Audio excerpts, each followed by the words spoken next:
चर्चा झाली. आज दुपारनंतर आम्ही तिकडे जाणार आहोत. काल देशाच्या युवा शक्तीनं, तुम्ही त्याला काय जेन झी म्हणा किंवा वाय झी म्हणा, देशाच्या युवा शक्तीनं आपला संताप, आपला उद्रेक ज्या पद्धतीने व्यक्त केला त्यालाच आम्ही लोकशाही मानतो. नरेंद्र मोदी आणि अमित शहा यांच्या सरकारने आणि त्यांच्या पोलिसांनी त्या तरुण मुलांवर, मुलींवर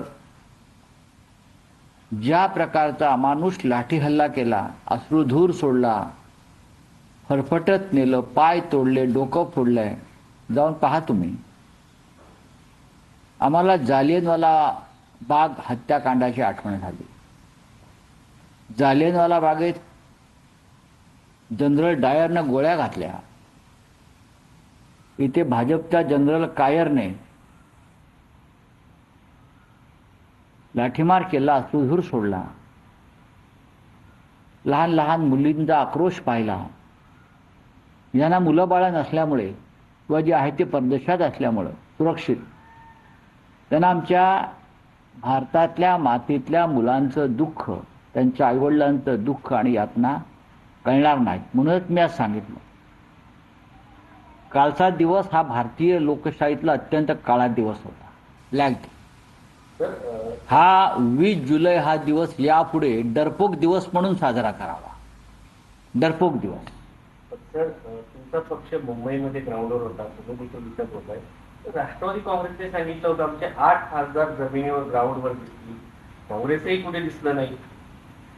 मला असं वाटतं, नाही, मी डरपोक हा पोलिसांनी ज्या प्रकारचा अत्याचार केला, हल्ला केला, ज्या पद्धतीनं लहान मुलांना मारलं, हा डरपोक पण आहे ना. सरकार लहान मुलांना, विद्यार्थ्यांना घाबरलंय आणि हुकुमशाहीप्रमाणे ते आंदोलन चिरडून टाकण्याचा प्रयत्न करत आहे. काल ग्राउंडवरती आम्ही सगळे होतो की. काल आम्ही ताबडतोब वांगचुकना भेटायला गेलो, त्यांच्या प्रकृतीची चौकशी जाऊन आम्ही केली सफदरजंगला, त्यांच्याशी संवाद साधला. त्यानंतर आम्ही परत तिकडे काही आंदोलकांना भेटलो. संध्याकाळी मी स्वतः जंतर मंतरला गेलो होतो काल. आता परत आम्ही जाणार आहोत. तुमच्या पक्षाबद्दल प्रश्न नाही. सुप्रिया सुळे म्हटलं की आमचे 8 खासदार खांद्याला खांदा मिळून या लोकांसोबत, विद्यार्थ्यांसोबत आहेत, त्या आंदोलनात पाहायला मिळतील. मला असं वाटतं की काय त्यांच्या पक्षानं महाराष्ट्र आंदोलन केलेलं आहे. मला इकडल्या त्यांची भूमिका सुद्धा कालच्या बैठकीमध्ये हे आंदोलकांच्या बाजूनेच होती. स्वतः सुप्रिया सुळे या आजारी आहेत. त्यांना मी काल, मलाही वाईट वाटलं की सुप्रियाताई म्हणजे फार व्होकल आहेत ज्याला आपण म्हणतो, पण त्यांचा आवाजच येत नाही आहे. त्यांचा घसा पूर्णपणे हे जो कंठ आहे तो बिघडलेला आहे आणि डॉक्टरांनी त्यांना किमान 10 ते 12 दिवस बोलू नये किंवा घशावर ताण देऊ नये हे सांगितलेलं आहे. त्यांचे लोक होते की. आता जे मला असं माझ्या माहितीप्रमाणे जे अनिश गवंडे आहेत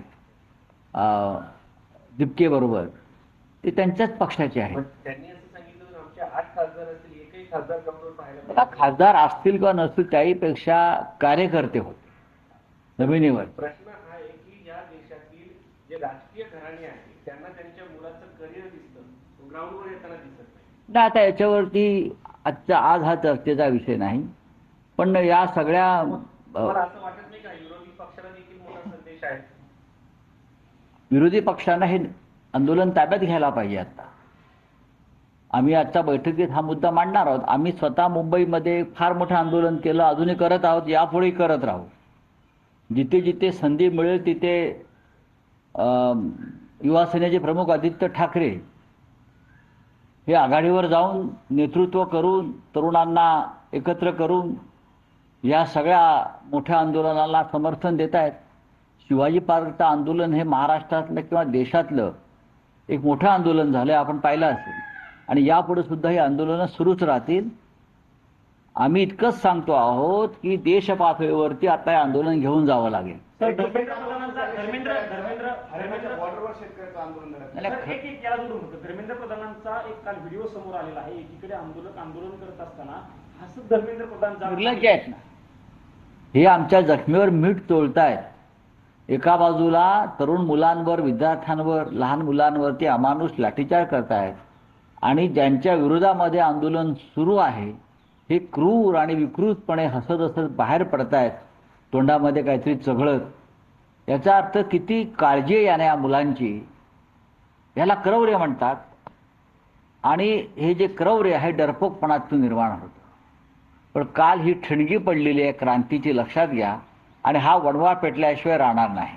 तर एकीकडं आता शेतकरी देखील या आंदोलनामध्ये सहभागी होण्याची नाही, खरं म्हणजे शेतकरी कालच येणार होते. या शंभू बॉर्डरला काल हजारो शेतकरी जमा झाले होते आणि त्यांना सुद्धा या आंदोलनात सहभागी व्हायचं होतं.